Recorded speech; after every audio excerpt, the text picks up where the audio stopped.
Okay. So here is this full moon reading. Happy solstice, happy full moon, powerful time.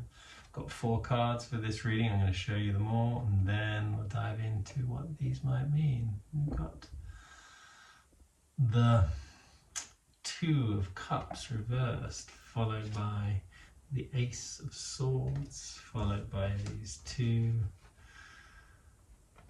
members of the court, the page and her mother, the reversed queen. So let's have a look at these 4 cards. The first card is going to dictate a little bit of the energy that we're going to look into, and this is about healing, and it's about, well, it's a card that relates to how balanced is our inner and outer exchange with ourselves, how balanced we are, how able we are to communicate to our inner world, and how that communication leads to a healing experience, or leads to us becoming more self-aware, more whole, more healed.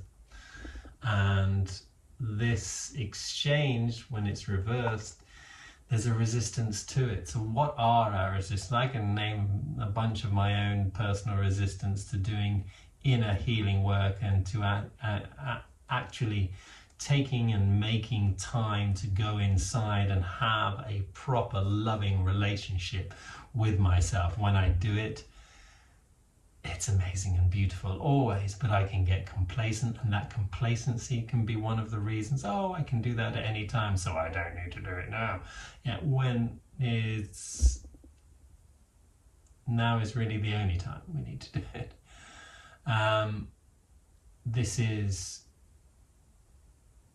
a card which speaks about how we might be resisting having a loving exchange with ourselves. Loving ourselves is going to be one of the questions that comes up when this card is reversed. Like, how am I not really loving myself with intention? How am I not practicing looking at myself honestly and taking time to do whatever healing work I really know I don't like to use the word should, but what I could be doing, and what I might be doing, and what may be really beautiful and inspirational for me to do.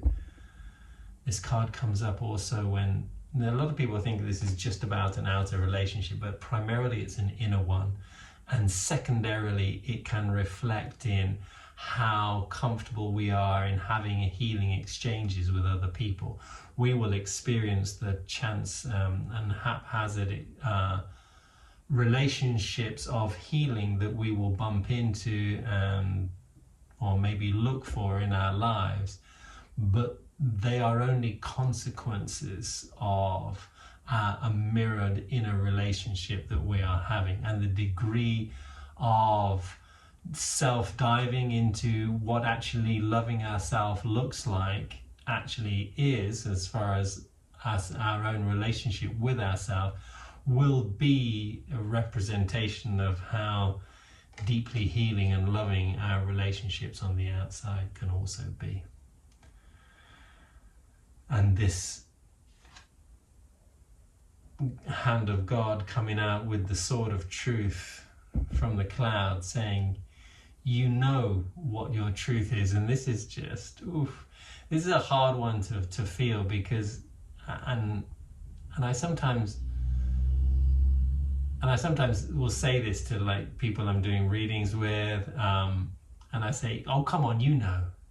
And in that moment when I say it, I'm not just being like pushy or oh, I don't know, or just presumptuous in any way.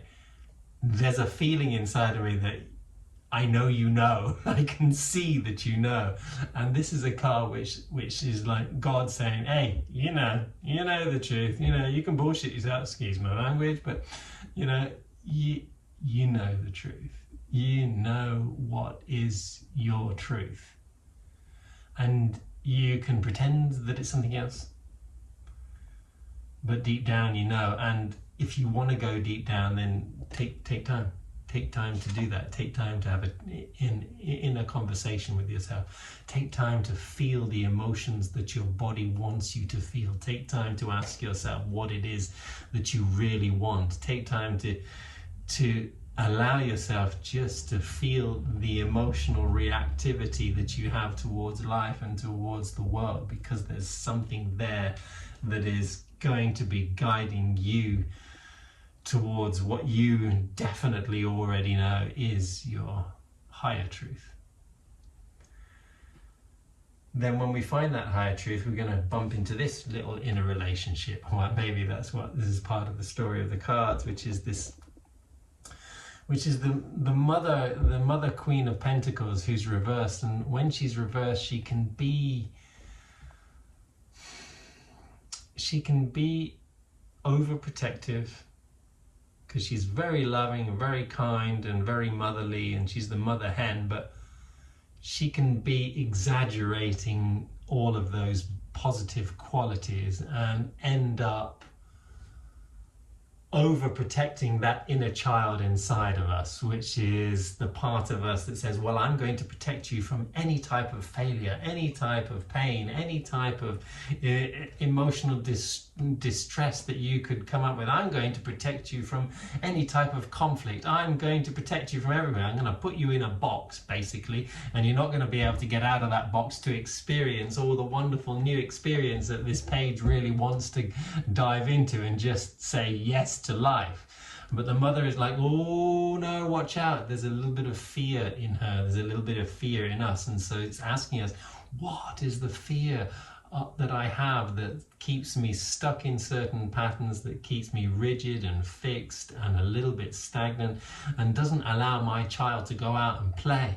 Why? Because he could fall over and hurt himself. Yes, he could. And hopefully he will go or she will go and fall and hurt herself and learn to get up and then fall again and hurt herself, having new experiences, and come back with bloodied nose and bloodied knees and just say, wow, I had the greatest time. Yes, we sometimes have to release our single-minded idea about what protection and what being that caring, loving mother actually looks like, and expand that version of self-love and what loving myself looks like, and dare to just experience something new. Dare to be the child who's innocently saying yes to something that an adult might go, you're doing that? No way. And we might have our inner adult saying exactly that, telling ourselves, nah, we don't do that, you don't do that, no, you shouldn't do that. Well, that could lead to all sorts of trouble.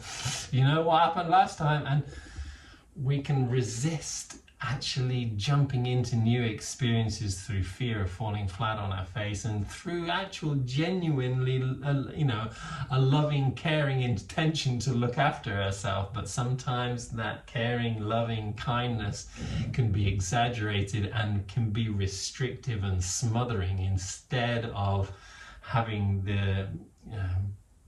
or creating the proposed protection that we really want. Is actually stopping us from experiencing more of life.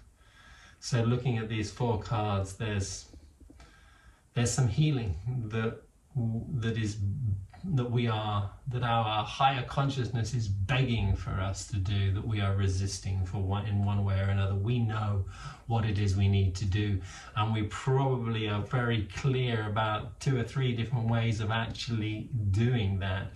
But if there is a caring part of us that's holding us back and afraid that the inner child is going to be hurt again, then let that child go. Let that child get hurt. Let that child experience a few failures, but at the same time experience something different, something new, something that you might have been telling yourself you don't like or you don't want to do, something that you might be telling yourself is bad or wrong, when in reality it might be interesting and amazing. It might be expansive. It might be a stepping stone to something more interesting the other side, but you won't find out what that is unless you take that leap onto that stepping stone. Anyway, Hope you enjoy this reading. Hope it serves you in some way. Love to hear your comments, and you should definitely be